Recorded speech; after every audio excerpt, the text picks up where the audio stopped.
di podcast CPP. Apa tuh Kak Anjani? Cerita pengalaman pengabdian.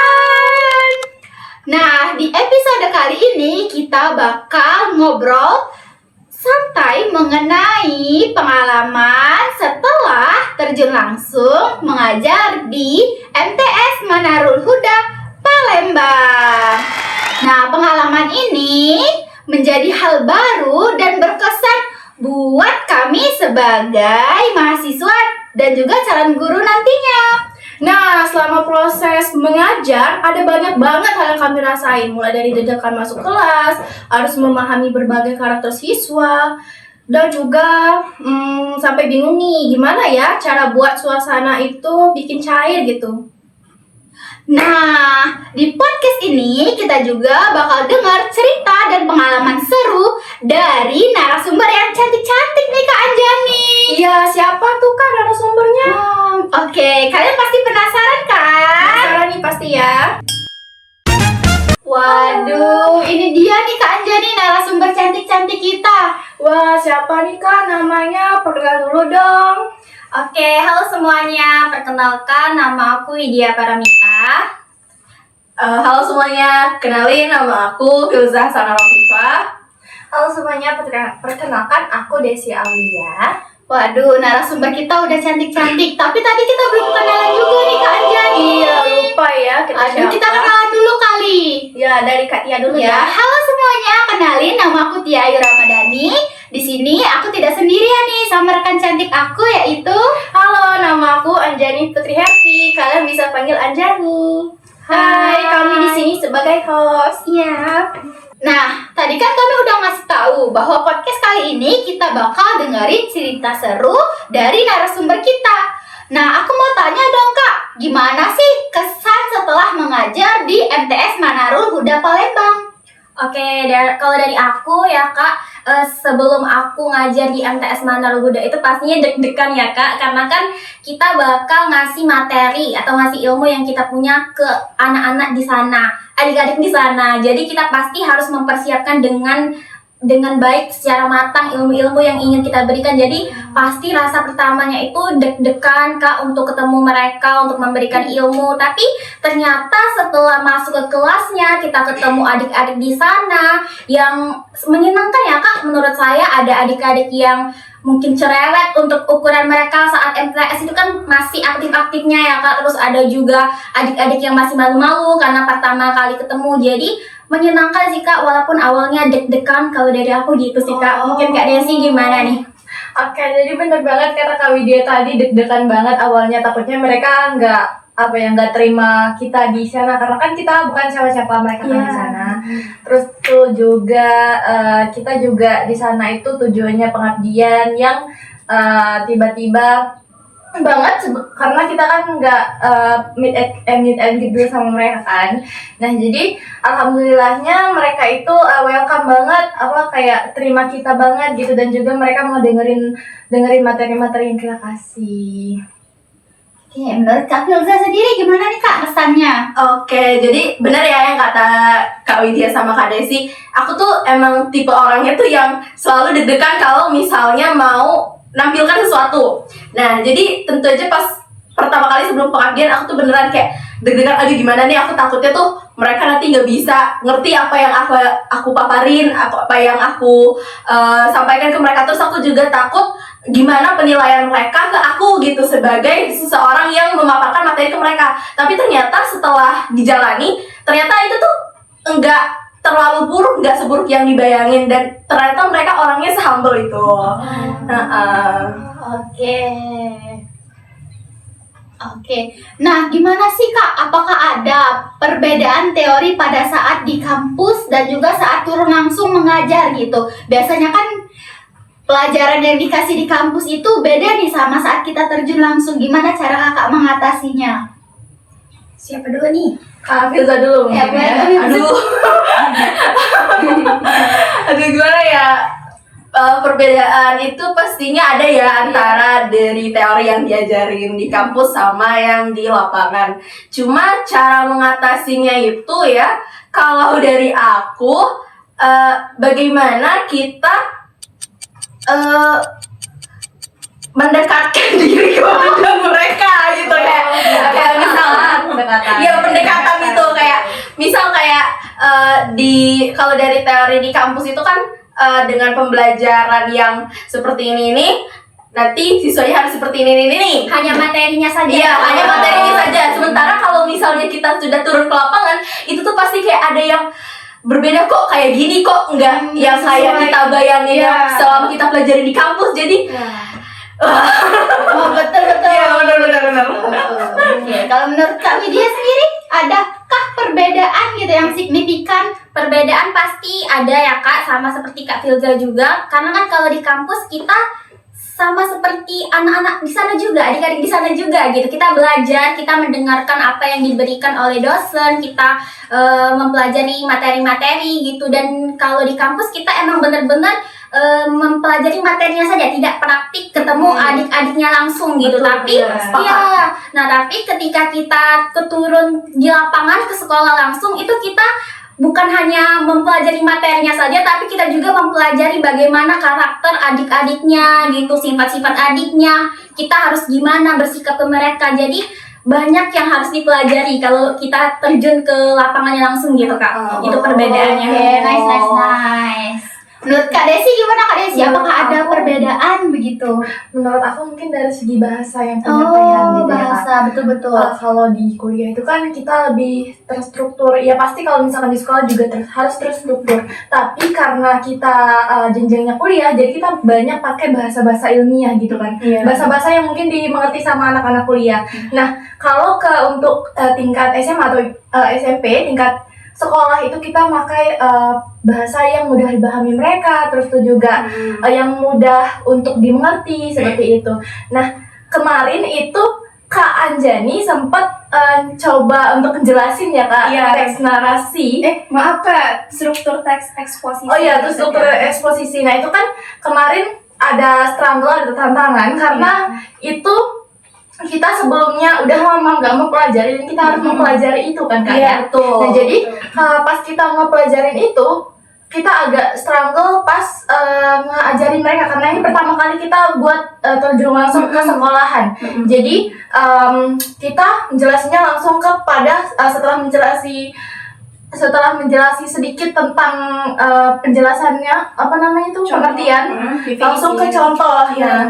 Dan alhamdulillahnya mereka bisa mengerti yang kita jelaskan seperti itu. Betul banget. Jadi bahasanya tuh harus kita sesuaikan banget karena mereka kan masih di jenjang sekolahan, bukan seperti kita sudah menerima banyak kosakata baru gitu. Apalagi Ini kan kita belajar bahasa, iya gitu banget. Aku cinta bahasa Indonesia.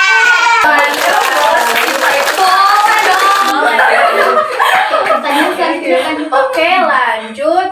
Apakah menurut kakak, pastikan kakak bertiga ini pasti menjelaskan materi kan kepada mereka. Gimana nih Kak respon dari mereka? Apa mereka mengerti? Apa sulit mengerti terhadap materi yang kakak sampaikan? Mungkin dari Kak Widya terlebih dahulu ya. Oke, kalau dari menurut aku kemarin aku menjelaskan materi mengenai teks narasi ya. Dan di situ aku menjelaskan bagaimana pengertian teks narasi ini gitu. Dan adik-adiknya itu kalau aku lihat mereka sangat menyimak gitu ya, sangat menyimak saat aku menjelaskan pengertian teks narasi ini. Tapi ada juga beberapa adik-adik yang emang biasanya anak-anak yang kumpulan di gangster. Iya, sirkel-sirkelan gitu yang di bangku belakang benar. apalagi yang cowok itu mereka ribut tuh ada adik-adik yang seperti itu yang tidak mendengarkan, yang masih sibuk dengan handphonenya bahkan seperti itu. Jadi mungkin kalau untuk pendekatan mereka untuk ke kita itu masih kurang sepertinya karena kita juga pertama kali kan ke MTS itu, jadi mungkin mereka belum terlalu mengenal kita, jadi mereka kayak kurang tertarik kepada kita. Jadi mungkin kita harus lebih dekat lagi karena kita pertama kali ya. Saya memaklumi lah gitu untuk adik-adik yang emang kurang tertarik mendengar penjelasan kita gitu. Mungkin pas pertama awal-awal aja nggak sih Kak? Iya. Abisnya kelas kedua alhamdulillah. Iya. Oh iya. Memang waktu-waktu pertama mereka masih ribut-ribut ya kak. Betul-betul. Karena juga kakaknya ini ke 2 kelas. Pertama itu di kelas 7. 7B. Itu ya, 7B. Yang kedua di 7A ya, Kak. betul. Nah, menurut Kak Desi sendiri nih, gimana, Kak? Untuk respon saat penjelasan materi aku karena nggak terlalu banyak juga kan, mereka alhamdulillah ngedengerin gitu, kayak biasa dia ngedengerin gurunya. Tapi mungkin pas saat kita eksekusi buat ini nih Kak, contohnya. Oh, ini ada contohnya Iya. Nah, mereka eksekusi ini kemarin setelah kami membahas Teks soal. eksposisi. Pas membahas soal, mereka ngejawab ini salah satunya. Ini adalah buatlah 3 paragraf mengenai teks eksposisi berdasarkan 3 strukturnya.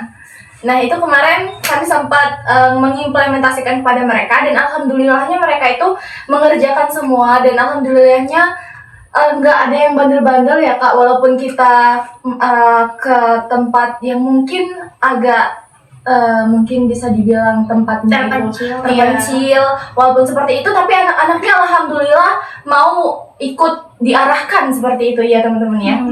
Dan juga mereka alhamdulillahnya tidak terlalu bingung karena kebetulan ini adalah materi yang pertama kali kami jelaskan. Jadi awalnya kami tanya apakah kalian sudah belajar ini, ternyata belum. Dan alhamdulillahnya pas kami coba untuk implementasi, mereka paham dengan apa jawaban-jawaban yang mereka berikan, seperti itu Kak.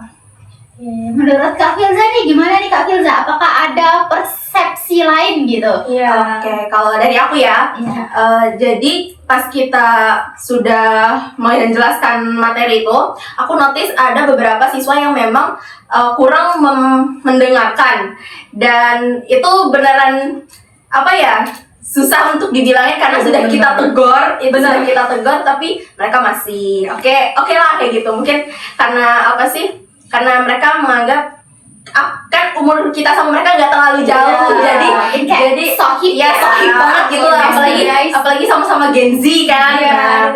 Nah, terus juga pas pengimplementasian membuat teks eksposisi itu. Nah, setelah penjelasan dari Anjani itu kan kita suruh ngebuat mereka hasil atau produk, yaitu teks eksposisi itu. Kalau dari yang aku lihat, ada beberapa siswa itu yang malah nggak mengerti dengan apa yang kita jelasin ke mereka, walaupun kita sudah menggunakan bahasa yang sekiranya mereka mudah untuk dipahami. Karena aku kan sempat keliling tuh. Nah, pas keliling itu aku ngeliat dia ada cuma baru nulis soal itu. Benar. Iya, dia baru cuma nulis soal itu. Terus aku tanya, ada yang bingung nggak? Kata aku kan. Nah, udah aku bilang itu, entah dia memang takut atau tidak mau bertanya, dia cuma kayak diam aja. Iya, diam aja gitu, kayak maksud Kayaknya. nggak tahu. Aku nggak tahu dia introvert atau memang tidak mau bertanya atau takut bertanya. Tapi kalau misal memang ada kebingungan kan bisa tanya ke aku kan, ada kakak-kakaknya yang lain. Mungkin kalau dari aku itu sih. Oke. Sama mungkin Kak, ternyata juga setelah dari omongan Kak Filza, aku baru sadar kalau misalkan anak-anak di situ juga mungkin ada beberapa, nggak semua, mereka itu sambil kita jelasin, mereka tetap main game gitu. Iya, benar. Mungkin efek dari disuruh bawa handphone nggak sih? Iya, padahal kita nyuruh bawa handphone kan untuk mengerjakan post-test dan pretest. Benar. Dan juga di MTS Manarul Palembang itu kayaknya ya Kak, selain cukup terpencil juga, mereka juga kurang pengetahuan mengenai gadget nggak sih Kak? Soalnya kita benar. sulit nggak sih? Iya, cukup kesulitan. Iya. Ada beberapa dari mereka yang bahkan nggak tahu gimana caranya ngisi Google Form. Iya, Betul, betul. Cara ketik namanya Dan iya, dan ternyata di MTS itu sebenarnya tidak boleh bawa handphone Kak. Jadi mungkin karena pas waktu itu kita datang disuruh bawa handphone, mereka itu kesempatan gitu Kak, main handphone, main game. Jadi saat kami menjelaskan, mereka kurang fokus untuk memperhatikan kita gitu. Betul banget nih Kak. Nah, karena tadi kan sudah mengerjakan pretest dan juga post test gitu ya Kak, diberikan kepada mereka. Nah, apa sih menurut kakak-kakak nih evaluasi pembelajaran yang harus dibenahi di MTS Manarul Huda Palembang itu?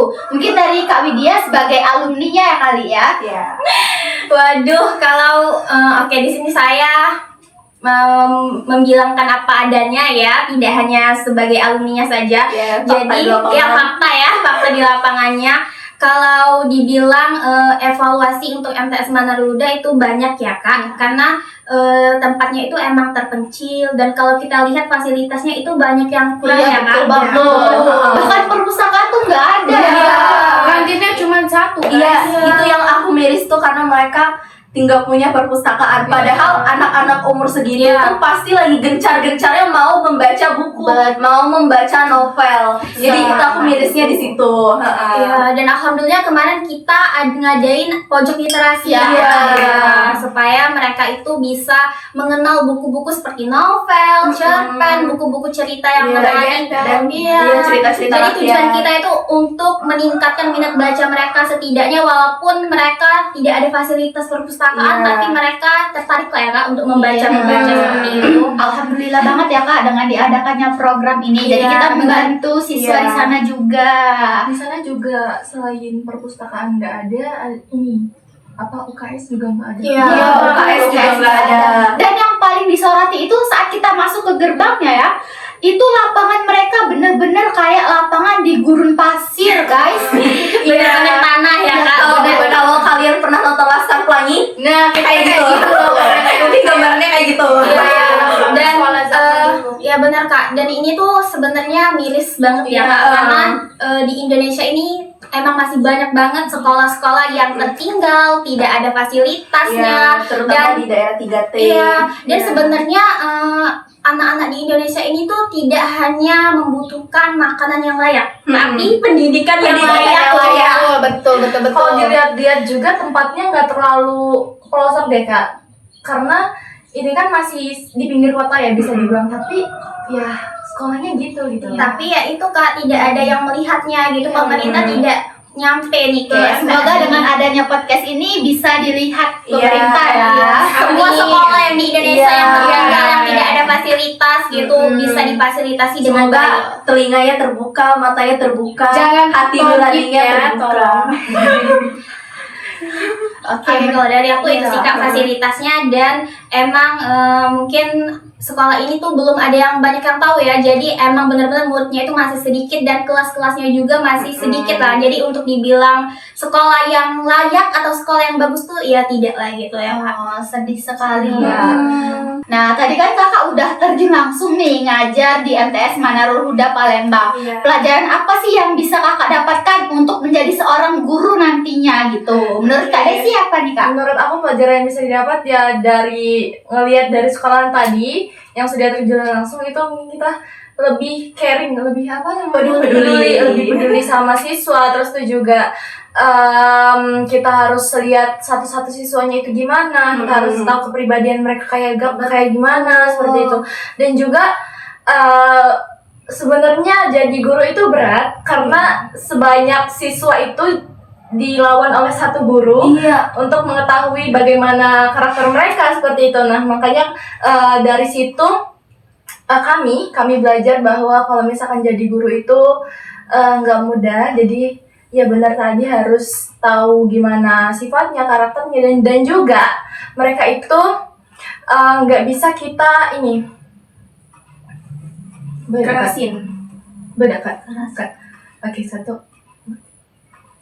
Dan juga mereka itu nggak bisa kita kerasin, nggak bisa kita kita Terlalu paksa. iya terlalu dipaksain, dan juga kita harus menjelaskannya secara lembut. Bisa sebetulnya tegas, tapi tergantung sama karakter mereka seperti itu Kak. Dan juga kita juga harus menggunakan bahasa yang mereka pahami. Dan kalau misalkan kita menjelaskan secara berulang, tapi mereka tetap aja nggak paham, itu harus dibenerin juga tuh Kak. Cara kita penyampaian tentunya, dan cara kita bersikap di depan mereka, karena guru itu adalah contoh kan. Benar. Kayak ibaratnya cerminan siswa gitu ya. Betul. Nah, menurut Kak Filza nih, gimana nih Kak Filza? Oke, jadi setelah aku dan teman-teman semua yang turun ke lapangan, aku tuh beneran dapat pemikiran baru, ternyata kalau misalnya jadi guru itu harus ekstra sabar. Betul. Harus ekstra sabar banget. Dan apalagi itu kalau jadi guru SMP, di mana SMP itu kan peralihan ya dari Betul. anak-anak menuju ke remaja. Jadi Lagi nakal-nakal. iya, lagi nakal-nakalnya, emosi mereka itu juga lagi susah untuk diatur. Iya. Dan kita juga sebagai guru gimana caranya harus bisa menghadapi emosi mereka yang labil dan berubah-ubah itu. Makanya kataku kalau misalnya jadi guru itu kita harus sabar gimana cara menghadapi mereka, karena setiap anak itu punya karakter yang berbeda, sifat yang berbeda. Dan itu yang ngebuat aku ngerasa, wow, ternyata jadi guru tuh nggak semudah yang aku bayangin pas aku jadi siswa dulu kan. Kayak aku sering kayak kesel sama guru, kok ngasih tugasnya kayak gini. Ternyata pas udah dirasain, ternyata sesusah itu kayak gitu. Betul. Jadi pelajarannya itu teman-teman kemarin bisa lebih mengontrol emosinya Iya, gitu ya dalam benar. mengajar anak-anak SMP tentunya. Walaupun narik nafas. Kemarin itu ada anak-anak yang excited banget mau ngebaca Iya. ini. Kemarin kita ada ini kan mau ngebacain di depan kelas. Iya, betul. Nah ini mau dibacain terus ada yang excited banget terus nanya dapat hadiah nggak? Wah itu miris banget sih karena mereka mau Diapresiasi. mengerjakan sesuatu tapi Harus dikasih apresiasi. iya harus ada hadiahnya. Tapi mungkin itu bisa positif juga ya Kak, Bisa karena positif bisa sebetulnya. membuat mereka semangat untuk Iya, belajar benar-benar. gitu. Tapi ya harus Dibatasin iya, ya, ditekankan Karena juga nggak gitu. mungkin tiap ada praktek mereka minta hadiah ke gurunya. Dong gurunya, jadi udah kecil. Tiap ada ini minta hadiah. Mungkin untuk calon guru, kalau kalian mau memberi apresiasi ke siswa, kalian bisa tepuk tangan. Iya. Kalau tingkatin kepercayaan dirinya juga Iya, bisa. betul. Dengan pujian-pujian ya Benar, Kak. nggak harus hadiah sebenarnya. Iya, betul. Karena kadang kata-kata motivasi itu yang membangun semangat mereka untuk belajar. Betul, sepakat banget nih, Sepakat Kak. banget. Oke. Nah, setelah kakak-kakak semua nih ngajar ya di MTS tersebut, apa sih pesan setelah pengalaman mengajar tersebut gitu loh? Pesan yang ingin disampaikan begitu. Oke, mungkin dari Ke siapa nih Kak? Ke guru, ke mahasiswa, ke murid atau kemana? Oke, pesannya ini mungkin apa ya, ganti-gantian aja ya. Iya. Mungkin Kak Widya ini ke muridnya, Kak Desi ke guru-gurunya, terus Kak Filza bisa ke mahasiswa. Ya, semuanya. Oke, boleh dari Kak Widya dulu, silakan Kak. Oke, jadi dari pengabdian kemarin terjun langsung ke sekolah MTS, aku di sini mau menyampaikan pesan ya kepada adik-adik di MTS. Intinya jangan berhenti bermimpi gitu. Karena Kata-kata hari ini.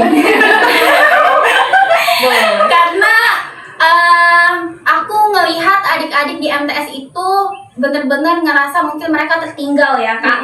Mereka jauh dari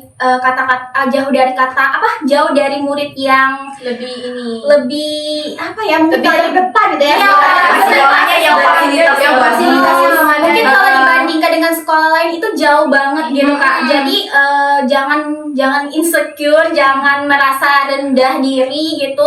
Adik-adik tuh bisa kok jadi orang yang lebih adik-adik tuh boleh bermimpi setinggi-tingginya. Jadi kemarin itu aku sempet inget banget di sini pas kita tanya ada nggak yang mau masuk Unsri. Terus adik-adiknya kayak nggak ada gitu. Mungkin mereka belum ngerti ya. Oke, kita juga pas pas SMP mungkin kita juga belum kepikir mau masuk di mana, betul, mau betul, masuk betul. Unsri, mau masuk apa gitu. Apalagi mereka masih kelas 7 kan. Itu aku umur segitu, aku belum kepikiran mau masuk SMA mana. Iya, Masih main kelereng.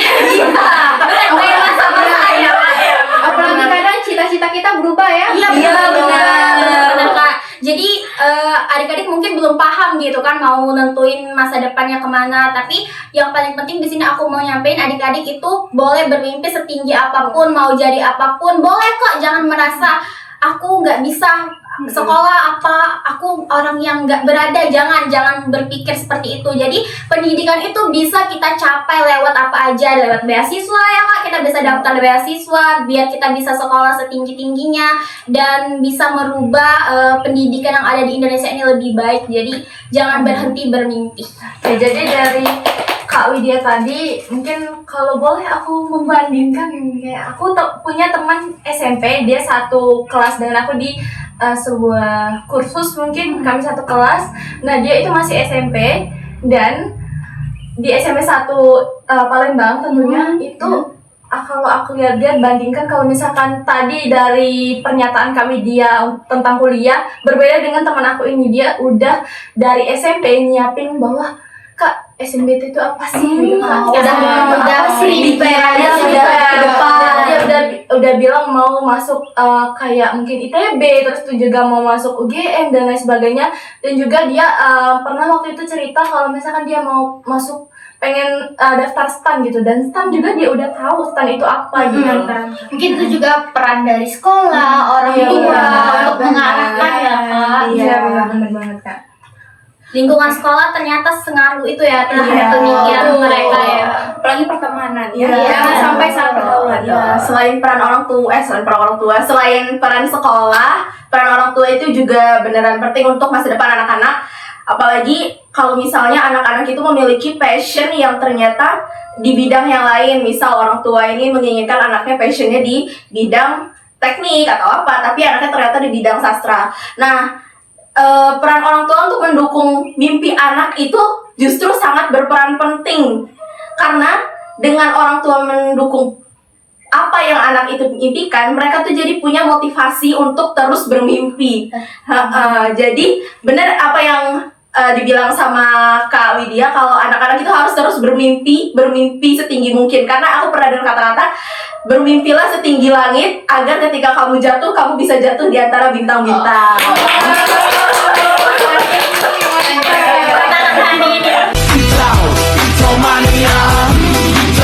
Oke, mungkin untuk pesan bagi mahasiswa yang belum terjun langsung ke lapangan gitu ya, pesan-pesan yang ingin disampaikan kepada para mahasiswa nih, gimana sih Kak? Ada nggak pesan-pesannya? Apakah harus sabar, harus menyiapkan budget, apakah harus memilih sekolahan yang tepat begitu? Harus menyiapkan kesabaran yang luas. Iya, betul. Yang pasti harus memahami materi dulu. Ya, materi Harus banyak belajar itu karena materi sekolah sama materi kuliah tuh beda. Kita di kuliah itu diajari untuk mengetahui peserta didik itu gimana, terus itu juga pedagogiknya, dan juga materi-materi mungkin yang akan berguna saat kita bekerja nanti. Tapi untuk kita mengajar ke adik-adik itu bukan tidak diajarkan, tapi kita harus mencobanya langsung gitu Kak. Jadi enggak di kuliah itu enggak diajarin bahwa anak-anak kita bakal enggak gitu teman-teman. Betul. Jadi kita di kuliah itu kayak ya kuliah pada umumnya gitu. Jadi kita harus mencoba langsung biar kita merasakan sensasi Iya. mengajar itu gimana. Kita langsung Iya. bertatapan dengan siswa peserta didik. Jadi kita bisa mengukur kemampuan kita tuh di batas mana begitu. Betul. Oke. biar tahu juga ya bahwa guru itu tuh menjadi seorang guru, menjadi seorang pendidik, menjadi seorang pengajar itu tidak mudah ya Pak. Iya. Itu banyak pengorbanan. Jadi mungkin Makanya jangan diremehin. Iya, jujur aku nggak suka sama stigma. Apa ya? Apa guru itu jasa? Iya, guru tahu Kalau ada jasanya. Karena guru itu ada jasanya. Iya, pasti kalian bayangin nggak mungkin kalau kalian kerja nggak digaji ya? Iya, Pasti capek, bener. sudah ngeluarin tenaga, ngeluarin apapun, Heeh. sudah ada Nggak mood. feedbacknya kan? Iya. semoga hidup guru ini ya semoga kan sejahtera. Amin ya Allah, semoga kesejahteraan guru mereka semakin baik dan semoga gajinya menaik. Amin. Dan jangan dipersulit. Amin. Kalau gajinya naik, semua guru bakalan sejahtera dan anak-anak Indonesia bakalan pintar. Indonesia akan maju dan menjadi negara emas. Amin. Indonesia emas 2045. Amin. Oke Kak Anjani, tadi kita udah dengeri kesan pesan pengalaman. evaluasi. Betul. curahan hati. Betul. Ini kayaknya curhat hati semua nggak sih? Kami mewakili guru di Indonesia. Iya. Kita mau kasih pesan buat guru-gurunya. Oh, boleh, boleh, boleh, Silakan. silakan. Buat guru-guru di luar sana, selain di luar dari gaji, segala macam gaji, terus itu juga beban kerja dan lain sebagainya. Untuk murid-muridnya disaranin untuk kayak deketin lagi, terus juga dilihat satu-satu lagi. Aku tahu emang jadi guru itu capek, dan tapi bukan kebanyakan sih, dari pengalaman kita dulu kan pernah sekolah nih ngeliat guru-guru.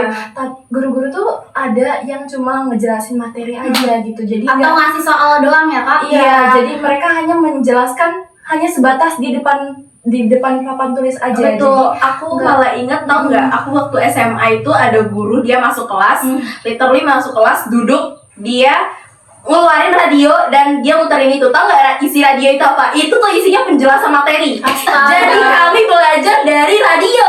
Jatuhnya kayak listening ya. Iya bener. Dan itu pelajaran MTK. Mungkin ini bisa jadi evaluasi untuk calon tenaga pendidik ke depannya. di luar di luar dari masalah gaji segala macam itu kan memang sebenarnya harus dilihat juga, tapi dilihat juga bahwa jadi guru itu nggak semena-mena cuma ngajar aja gitu teman-teman.